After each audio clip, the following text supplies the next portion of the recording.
Well, in 2018, my wife and daughter were on a mission trip, and I was supposed to be with them, but my dad had got sick, and I was driving that afternoon to see my dad, who was in hospice care, and I received a phone call from Chris Phillips, and he was calling at that time just to update me on their ministry and their church plant in South Carolina.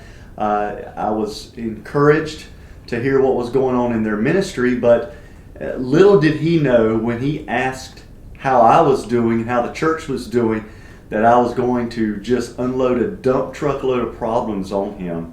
Now, while I didn't share everything with Chris that day, I do remember his words to me being such an encouragement. And you see, after several years of pastoral ministry, my life was not as I had planned it to be. My ministry was not what I expected, and the church was in turmoil. Strife somewhat ruled the day. There were issues that I was trying to take care of within the church body that needed to be handled and addressed, and the reception of those things were not going well.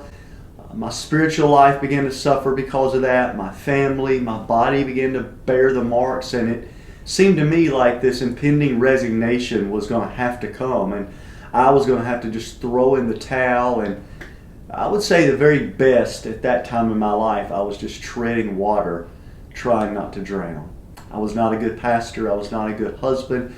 I was not a good father, because I had let these pressures just kind of stifle my ministry. And it brought about a question to my mind. Where do we turn? Who do the servants of the Lord turn to when they're hurt and wounded? The life of a pastor and his family is often very lonely. Now, there are many people that we can go to. We can get counsel. We can have fellowship. But to be able to bear the deep, dark things that we're dealing with and express the agony of what's truly going on without being judged unfairly, there's just very few people you can do that within your local assembly.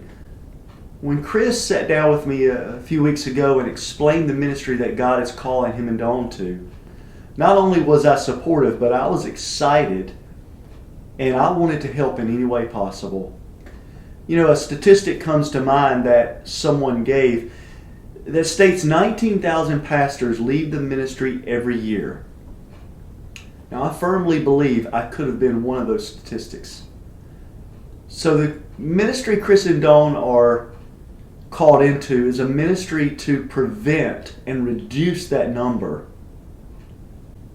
And so I encourage you to pray and seek the Lord on whether you can be a part of the ministry that God is calling them to, which, in my opinion, is a greatly needed ministry within the churches today, to minister to the ministers and to counsel the counselors.